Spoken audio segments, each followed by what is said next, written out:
نئے ٹولز یہ بن رہے ہیں کہ میں آپ کو فون کر کے آپ سے رابطہ کر لوں، مجھے جانے کی ضرورت نہیں، سفر کر کے میں کہاں جاؤں گا، تو فون کر لوں۔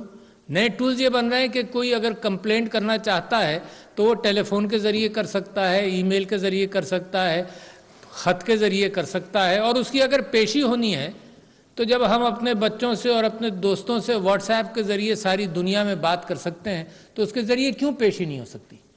تو لہٰذا وہ ریزسٹنس جو تھا فزیکل موومنٹ کا، اور آپ لوگوں کو بھائیوں اور بہنوں آپ کو یہ معلوم ہے کہ مشرقی پاکستان یہاں جب سپریم کورٹ اس جگہ پر تھی اور زیادہ تر ادارے اس طرف تھے مغربی پاکستان میں، تو ان بیچاروں کو، اور جب کیپٹل کراچی سے شفٹ کر کے اسلام آباد آیا تو لوگ وہاں سے سمندری جہاز کے ذریعے کراچی آتے تھے، کراچی سے پھر ٹرین کا سفر کر کر اسلام آباد آتے تھے، اور پھر وہ اپنی مدعا پیش کرتے تھے۔ تو جو دوری کی بنیاد تھی اس کے اندر یہ بھی بنیاد بنتی ہے کہ جی انصاف اتنی مشکل سے ملے تو چھوڑو، لینے کی ضرورت ہی نہیں، انصاف لینے میں زیادہ خرچہ ہوتا ہے۔ اسی سلسلے سے میں آپ کے سامنے ایک بات یہ کہتا ہوں کہ یہاں مجھے یاد نہیں تھا، پھر یاد آ گیا کہ ایک صاحب نے، یہ کریڈٹ ٹو محتسبین، کہ ایک صاحب نے یہ کہا کہ بھئی میرے اوپر ٹیکس جو لگا ہے وہ 2333 روپے غلط لگا ہے۔ تو وہ انکم ٹیکس ڈپارٹمنٹ میں انہوں نے کہا کہ نہیں صحیح لگا ہے، اور تم اوریجنل کاغذات داخل کرو اور یہ کرو وہ کرو۔ وہ صاحب ریٹائرڈ آدمی تھے، 81 یا 82 ایئرز اولڈ۔ انہوں نے پھر اپیل کی محتسب کے ہاں، وہاں ان کے فیور میں ڈیسائیڈ ہوا، پھر اپیل ہوئی میرے ہاں۔ تو مجھے تو اتنا افسوس ہوا کہ 2333 روپے کے چکر میں محتسب کا وقت ضائع کیا، پھر اپیل کر کر میرا وقت بھی ضائع کیا، اور بڑا قیمتی وقت ہے جی، مجھے بھی تنخواہ ملتی ہے، میرے ساتھ بھی لوگ ہیں، آپ کے ساتھ بھی لوگ ہیں، آپ ان کو کہیں سے بلایا ہوگا، ہوائی جہاز کا خرچہ دیا ہوگا، ان 2333 روپے بچانے کے لیے کئی لاکھ روپے کا خرچہ کر دیا ہے۔ تو یہ جو کیفیت ہے نا، اس سے بھی تو نکلنا چاہیے۔ معاف کرو، چھوڑو یار، it's impractical to do it. فرض کرو صحیح بھی تھا، it's impractical to do it یار۔ 2003 کتنی چیزوں کے اندر آپ ڈیل کر کے اس معاملے کو سیٹ کر لیتے ہیں۔ تو حضور، میں آپ لوگوں کے سامنے یہی بات کرنا چاہتا تھا کہ ٹیکس، یہ جو کوششیں آصف جاہ صاحب کر رہے ہیں، میں سمجھتا ہوں کہ بڑی ضروری ہیں۔ لوگ کیوں ان کے پاس نہیں آئیں گے اور کیوں نہیں آئیں گے، اس بات کو ذرا سا سمجھ لیں۔ ایک جنرل فگر آپ نے فرمایا کہ 20 سے 25 لاکھ یا 25 سے 30 لاکھ ٹیکس دہندگان ہیں، یہ ٹیکس نیٹ میں ہیں، دینے والے اس سے بھی کم ہیں، شاید 6 7 8 لاکھ ہوں گے۔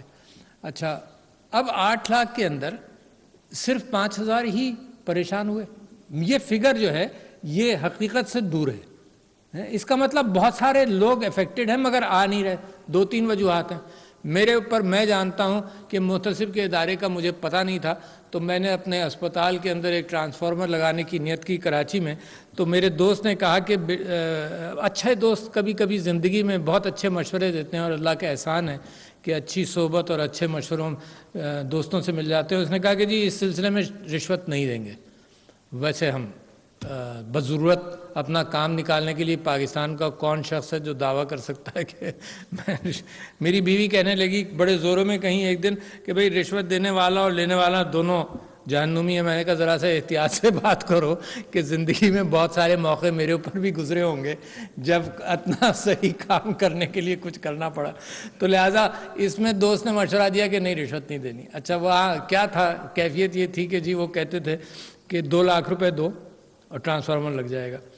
ہم لگے رہے جناب، 8 سال لگے ہمیں، 8 لاکھ روپے آفیشل ہم نے پیمنٹ کیا، 8 سال بعد وہ ٹرانسفارمر لگا جو 2 لاکھ میں لگنا تھا۔ مگر کوشش کی، ایک چیز میں تو کوشش کی، اور یہ کیفیت کے، اور 8 سال بھی لگے۔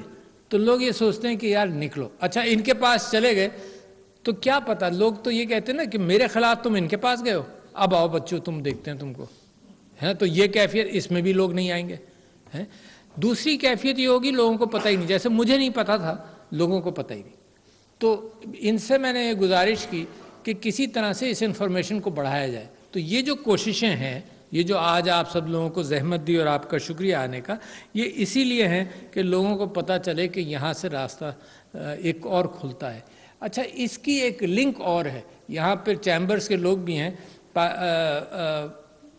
پچھلے اسمبلی نیشنل اسمبلی کے سیشن میں جہاں میری بلیغ الرحمان صاحب سے دوستی بھی رہی، اس سیشن کے اندر ایک ADR بل پاس ہوا، آلٹرنیٹ ڈسپیوٹ ریزولوشن۔ اچھا، یہ وہ طریقہ کار ہے جو دنیا نے اپنایا، اور یہ وہ طریقہ کار ہے جو آپ کا انہیرنٹ طریقہ تھا کہ جرگہ، یہ پنچایت، بیٹھ کر بہت سارے معاملات آپ طے کر لیتے تھے بجائے اس کے کہ عدالت میں جائیں۔ سوات کے اندر جب یہ دہشت گردی کی کیفیت آئی تو ایک ریزن وہاں لوگ یہ دیتے تھے کہ جی جب وہ تھا والی تھا تو اس کے زمانے میں فیصلے جلدی ہوتے تھے، اب یہ جب یہ کورٹس اور عدالتیں لگ گئیں تو فیصلے دیر میں ہوتے ہیں۔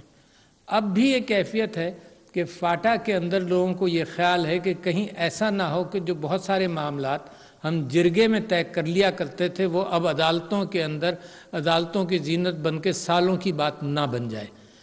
تو یہ جو فیصلہ جلدی کرنے کی بات ہے اس کے اندر پھر ADR آتا ہے، آلٹرنیٹ ڈسپیوٹ ریزولوشن، کہ بیٹھ جاؤ آپس میں طے کرا دو۔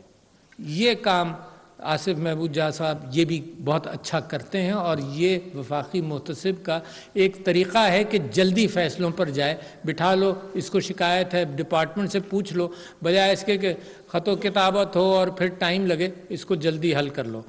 تو ایک کیفیت ہے، میں مذاقاً ذکر کرتا ہوں اس کا، اور پچھلے بیوروکریسی خفا نہ ہو جائے مجھ سے، کیونکہ وہ اوورسیز پاکستانیز آئے ہوئے تھے، انہوں نے کہا کہ جی ہمارے مسائل پھنس جاتے ہیں، تو میں نے ان سے مذاقاً یہ کہا کہ جو گاڑی بیوروکریسی کے لیے بنی ہے، جو ہم نے انگریز سے سیکھ کر بنائی ہے، اس میں ایکسلریٹر نہیں ہے، صرف بریک ہے۔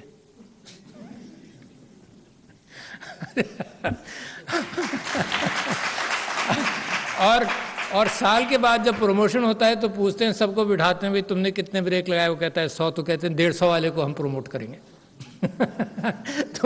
تو لہٰذا یہ آہستہ آہستہ ہمیں اس چیز سے نکلنا چاہیے کہ معاملات رکے نہیں، تیزی سے ہو۔ تو اس کے اندر جب محتسب کا ادارہ، آپ نے گورنر صاحب آپ نے یہ فرمایا کہ یہاں وومن محتسب کا ادارہ پنجاب میں ہے، اور میں یہ اسی فورم کے ذریعے یہ بھی کہنا چاہتا ہوں کہ بڑا اچھا قانون ہے پاکستان کا یہ محتسب والا معاملہ، اور جو قانون بنا ہے عورتوں کے لیے، اس کے اندر ظاہر ہے ہراسمنٹ ایک چیز ہے، اس کے اندر بھی خواتین آتی نہیں ہیں، گھبراتی ہیں، بدنامی ہوگی اور ان کے ساتھ ٹریٹمنٹ صحیح نہیں ہوگا، بہت ہی کم آتی ہیں۔ ہراسمنٹ اتنا کامن ہے کہ اگر میں یہاں پوچھوں تو بہت سارے لوگ ان واقعات کا ذکر کر دیں گے جو انہوں نے خود دیکھے ہوں گے، وومن ہراسمنٹ کے، خاص طور پر جابز کے اندر، مگر کمپلینٹس کی تعداد بہت ہی کم ہے۔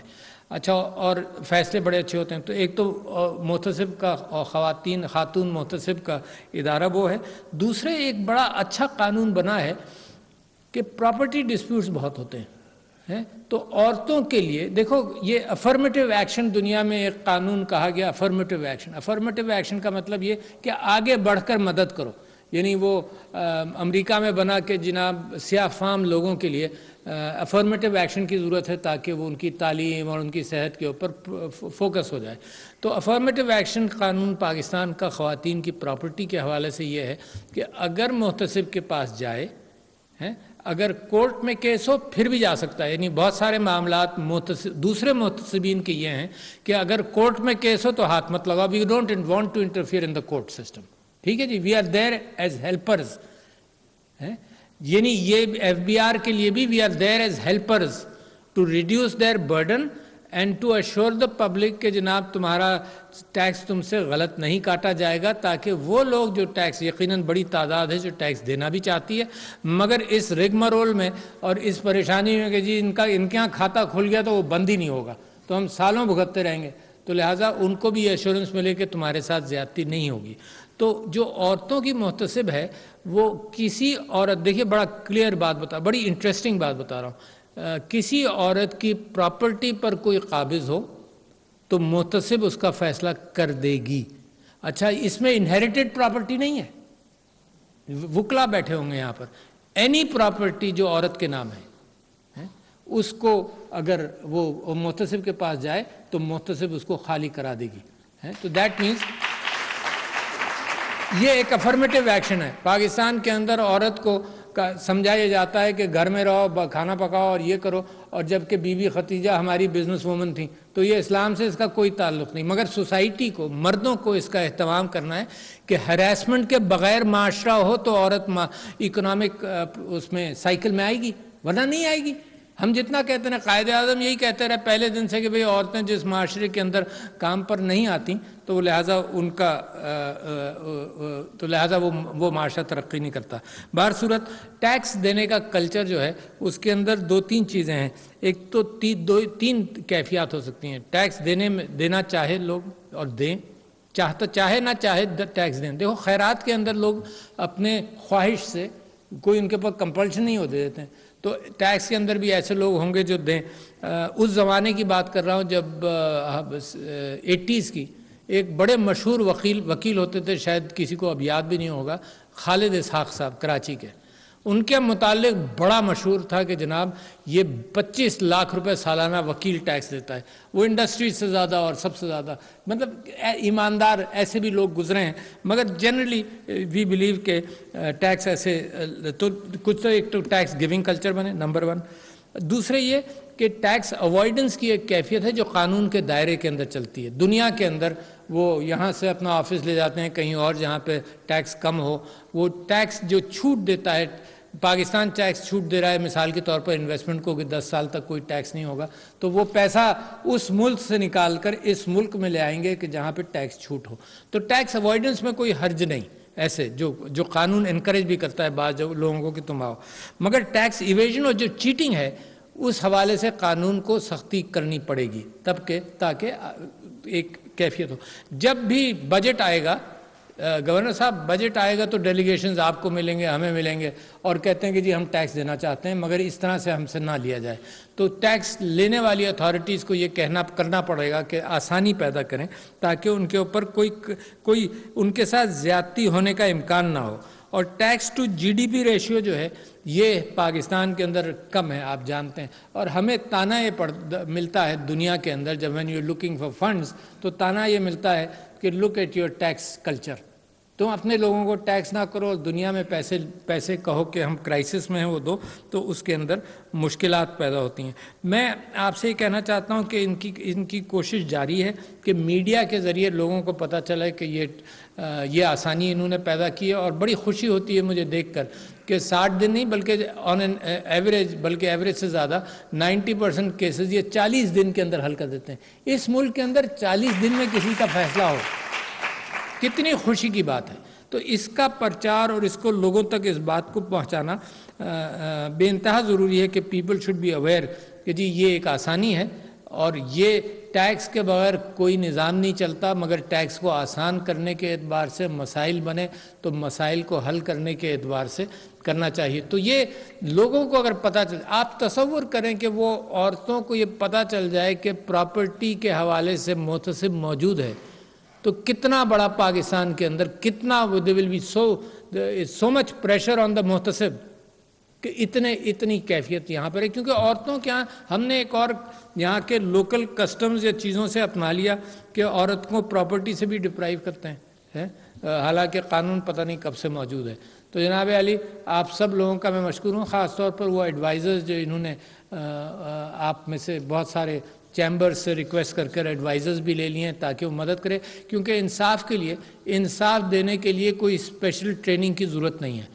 انصاف دینے کے لیے بچے بھی پہچان لیتے ہیں. کسی کے باپ ایک بچے کو بڑا کھلونا دے دے، ایک کو چھوٹا دے دے، تو وہ بچے بھی انصاف دینا پہچان لیتے ہیں. اسی لیے اس کے لیے تعلیم کی بھی بہت ضرورت نہیں، حالانکہ ٹیکس کو سمجھنے کے لیے تعلیم کی ضرورت ہے.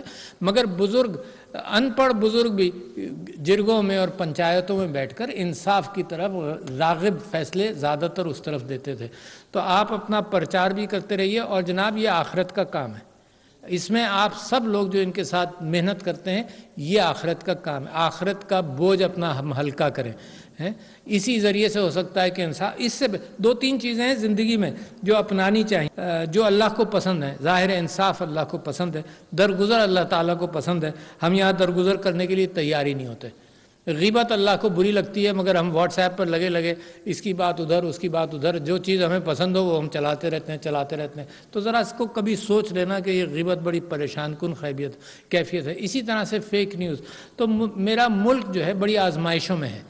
میں اللہ سے دعا کرتا ہوں اور میں سمجھتا ہوں کہ اس کا پوٹینشیل اتنا بڑا ہے کہ اگر یہ چھوٹی چھوٹی چپقلشوں میں پڑا رہے تو یہ ترقی نہیں کرے گا. دنیا اور تیز بھاگنے لگی ہے. پہلے جو میں نے اور آپ نے دیکھا تھا, جو سفید بال والے لوگ ہیں, انہوں نے جو تیزی دنیا کی دیکھی تھی اس سے کہیں زیادہ تیز ہو گئی ہے دنیا. اور مسلمان جو ہے وہ ذرا سے ڈھیلا چلتا ہے. میں بڑے خوشی سے مثالیں دیتا ہوں مسلمان کے ڈھیلا چلنے کی, کہ جب پرنٹنگ پریس بنا, گوٹنبرگ نے بائبل چھاپی, اس کے 300 سال بعد مسلمان نے پرنٹنگ پریس لگایا, کیونکہ مسلمان سمجھتا یہ تھا کہ اس سے خرابہ پیدا ہوگا. یہ تو سر سید احمد خان کا ہمارے اوپر احسان ہے کہ انہوں نے کہا پڑھو اور ہم پڑھ رہے ہیں, ورنہ ہماری تو آج بھی یہ کیفیت ہے کہ جو چیز ہمیں پسند نہیں آتی اس کو ہم بند کر دیتے ہیں. یوٹیوب ہم 2 سال بین بھی کر چکے ہیں. تو لہٰذا مسلمان کو اب اپنا ذہن کھولنا چاہیے کہ لوگ باہر جا کر, جاپان نے جب ترقی کی, میجی ریولوشن 1880 کے بعد, انہوں نے لوگوں کو ڈیلیگیشنز بھیجے فرانس, یو ایس, کینیڈا اور انگلینڈ, اور لوگ وہاں ٹوپی پہن کر, وہاں کا لباس پہن کر 3-4 سال گزار کر واپس آئے کہ ہمیں اپنے معاشرے کو بدلنا چاہیے. تو دنیا سے سیکھنا آج کل آسان ہے, مگر یہ بریک لگانے والی کیفیت اپنے ذہن کے اندر بھی اور اپنے معاملات کے اندر بھی, اور چھوٹی چیزوں سے نکل کر بڑا ویژن پکڑنا. جو نبیوں صلی اللہ علیہ وسلم کا سب سے بڑا کام یہ تھا کہ چھوٹی چپقلشوں سے نکال کر ایک بڑا ویژن دیا, جو لوگوں نے ان کی زندگی میں ایک ریاست کو دنیا کے اندر ایسا اسٹیبلش کیا کہ 1400 سال تک اس کا نام باقی اور رہے گا. تو میں اس امید پر کہ پاکستان بھی اسی ریاست کے اعتبار سے اپنا ویژن تلاش میں ہے, اس کو ہے اس کے پاس, مگر اس کے اندر وہ فورس نہیں ہے, وہ ایکسیلریٹر نہیں ہے قوم کے اندر جس کے ذریعے وہ ویژن حاصل کیا جا سکتا ہے. تو شکریہ خواتین و حضرات, اللہ تعالی ہمیں کامیاب کرے. بہت اچھی کوریج کی ہے, یہ مارچ کی تو زبردست کوریج تھی, بول کی پرابلی سب سے بیسٹ تھی. سب سے زیادہ ریلز اور سب سے زیادہ ریٹنگ کے ساتھ بول رہا نمبر 1. سبسکرائب کریں اور بیل دبائیں تاکہ کوئی خبر رہ نہ جائے.